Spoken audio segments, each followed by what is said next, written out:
నమస్కారం. ఆంధ్రప్రదేశ్ రాజకీయాల మీద ఒక కొత్త తరహా విశ్లేషణ ఇచ్చేందుకు మీ ముందరికి వచ్చున్నాను. నియోజకవర్గాల వారీగా పరిస్థితి ఎలా ఉంది, రాజకీయపరమైన అంశాలు ఏంటి, ఆ రాజకీయపరమైన అంశాలు ఆ నియోజకవర్గంలో ఎన్నికల ఫలితాల మీద ఎటువంటి ప్రభావం చూపిస్తాయి అన్న ఈ అంశాలని మీ ముందు ఉంచబోతున్నాను. ఈరోజు మనం ఆలూరు నియోజకవర్గం గురించి ఫోకస్ చేద్దాం. దీనికి ఇక్కడ ఏంటంటే ఆలూరు నియోజకవర్గం అనగానే వైఎస్ఆర్ కాంగ్రెస్ పార్టీకి సంబంధించిన గుమ్మనూరు జయరాం గుర్తుకొస్తాడు. ఇక్కడ గుమ్మనూరు జయరాం వైఎస్ఆర్ కాంగ్రెస్ పార్టీలో చాలా కీలకమైన నాయకుడు. మొత్తం ముఖ్యమంత్రి జగన్మోహన్ రెడ్డికి అత్యంత సన్నిహితుడు. చాలా కాలంగా రాష్ట్ర మంత్రివర్గంలో ఆయన కంటిన్యూ అవుతూ ఉన్నాడు. ఈ గుమ్మనూరు జయరాం మీద ఉన్నన్ని ఆరోపణలు ఈ రాష్ట్రంలో ఏ వైసీపీ నాయకుడి మీద లేవు. అయితే గుమ్మనూరి జయరాముని మాత్రం వైసీపీ వదలటం లేదు. గుమ్మనూరి జయరామే ఉండాలి, మా నాయకుడు గుమ్మనూరి జయరాం అనే అంటున్నారు అందరూ. తాజాగా ఏంటి అంటే ఈ గుమ్మనూరి జయరాము పరిస్థితి ఎట్లా తయారైంది అంటే ఎంపీగా ప్రమోట్ చేశారు. గుమ్మనూరి జయరాంని ఎంపీ క్యాండిడేట్గా ఈ మధ్య చూస్తున్నాం కదా. అటు నుంచి ఎమ్మెల్యేలని కాన్స్టిట్యున్సీలకి ట్రాన్స్ఫర్ చేయటం, ఎంపీలని ఎమ్మెల్యేలుగా, ఎమ్మెల్యేలని ఎంపీ క్యాండిడేట్లుగా పంపించడం, ఇటువంటి కసరత్తు చేస్తున్నారు కదా. ఆ కసరత్తులో భాగంగా గుమ్మనూరి జయరాముని ఎంపీగా పెడుతున్నారు. ఇది ఆయనకి ఇష్టం లేదు. ఎందుకంటే లోకల్గా ఉండి ఎమ్మెల్యేగా ఉంటే ఇంకా రకరకాల కార్యక్రమాలు చేసుకోవచ్చు అనేది ఆయన స్థిరమైన అభిప్రాయం. అందుకని ఈయన ఆ కాన్స్టిట్యున్సీని వదిలిపోదలుచుకోవట్లేదు. వైసీపీ ఒక జెడ్పీటీసీ ఉన్నాడు విరూపాక్షని, అతన్ని అభ్యర్థిగా పెట్టింది. ఇక్కడేమో ఈ విరూపాక్షకి వ్యతిరేకంగా గుమ్మనూరు జయరాం వర్గం మొత్తం ప్రయత్నం చేస్తుంది. గుమ్మనూరు జయరాంకేమో ఎంపీగా వెళ్ళడం ఇష్టం లేదు. అందుకని విపరీతమైన క్లాషెస్ అవుతూ ఉన్నాయి ఈ రెండు వర్గాల మధ్య. ఈ మొత్తానికి ఇక్కడైతే మొత్తం గవర్నమెంట్ మీద ఉన్న వ్యతిరేకత, అంటే జగన్ గవర్నమెంట్ మీద ఉన్న వ్యతిరేకత తీసి పక్కన పెడితే ఇక్కడ అసలు ఈ గుమ్మనూరు జయరాం మీదే వ్యతిరేకత ఉంది. ఆయన మీద విపరీతమైన అవినీతి ఆరోపణలు. అసలు మొత్తం అక్కడ ఈ భూమి ల్యాండ్ మాఫియా అయితే విపరీతంగా ఉన్నది. మొత్తం అసలు రైతులను కూడా మోసం చేస్తున్నారు. మొత్తం ఏదైనా ల్యాండ్ కనపడితే దాన్ని ఆక్యుపై చేయటం, దాని మీద తప్పుడు పత్రాలు అన్నీ సృష్టించుకోవటం, రైతును వెళ్ళగొట్టడం, ఇటువంటి పరిస్థితులు అక్కడ జరుగుతున్నాయి. ఈ గుమ్మనూరు జయరాము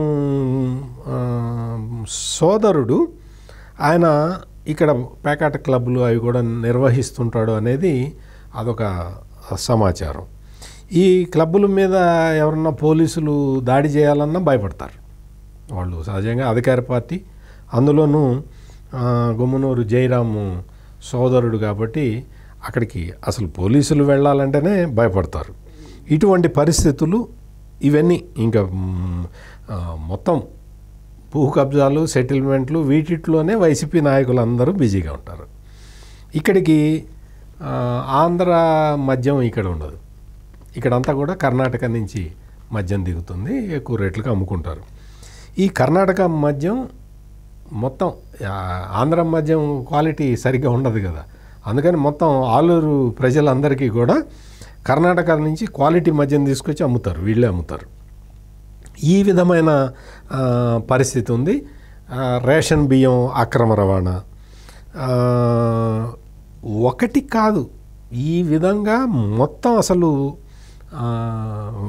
ఈ వేదవతి నది నుంచి మొత్తం ఇసుక స్మగ్లింగ్, ఇసుకని కూడా అక్రమ మార్గాల్లో తరలించేస్తున్నారు. మొత్తం ఈ విధమైన పరిస్థితి ఇక్కడ ఉన్నది ఆలూరు నియోజకవర్గంలో.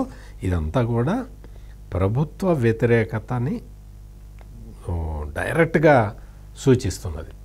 మొత్తం అక్కడ ఉన్న ప్రజలందరూ కూడా విసిగిపోయారు. ఈ అక్రమాలు, ఇసుక దొంగతనం, అక్రమ మద్యం, ఈ పేకాట క్లబ్బులు, వీటితోటి చాలా తీవ్రంగా విసిగిపోయి ఉన్నారు.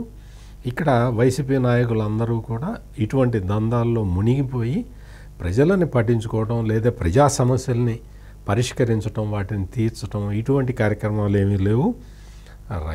రైతులది, సమస్యలది ఇక్కడ వైసీపీ నాయకులు పట్టించుకునే పరిస్థితి లేదు. వీళ్ళందరూ అక్రమ సంపాదనల్లో మునిగి తేలుతున్నారు.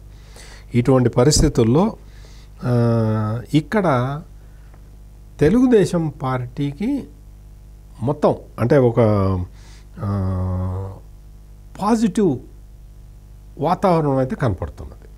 అంటే యాంటీ గవర్నమెంట్ వేవ్ ఇక్కడ బాగా కనపడుతున్నది. యాంటీ గవర్నమెంట్ వేవ్తో పాటు గుమ్మనూరి జయరాం చేసిన కార్యక్రమాలు వాటితోటి ప్రజలందరూ విసిగిపోయి ఉన్నారు. ఇప్పుడు వైసీపీ క్యాండిడేట్ని మార్చినా కానీ ఆ పరిస్థితి ఎక్కడ కనపట్టలేదు. మొత్తం వైసీపీకి సానుకూల వాతావరణం రావడానికి అవకాశం కూడా కనపట్టలేదు. దానికి తోడు ఈ ముఠాల తగాదా, వైసీపీలోనే ఉన్న 2 ముఠాల తగాదా.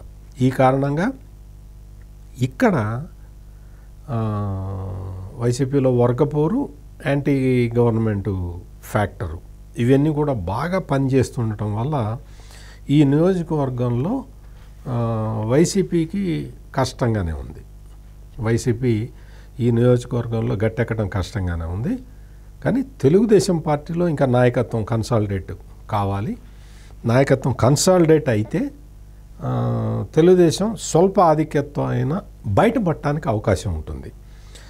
ప్రస్తుతానికైతే గుమ్మనూరు జయరాము అంటే మళ్ళీ ఎలక్షన్ టైంకి మళ్ళీ మారుతుందా, కర్నూలు ఎంపీ క్యాండిడేట్గా వేరే వ్యక్తిని పెట్టి గుమ్మనూరు జయరాంని మళ్ళీ ఎమ్మెల్యే క్యాండిడేట్గానే పంపిస్తారా అనేది ఇంకా తెలీదు. వాళ్ళకే స్పష్టత లేదు ఎవరిని ఎక్కడ పెడతారనేది.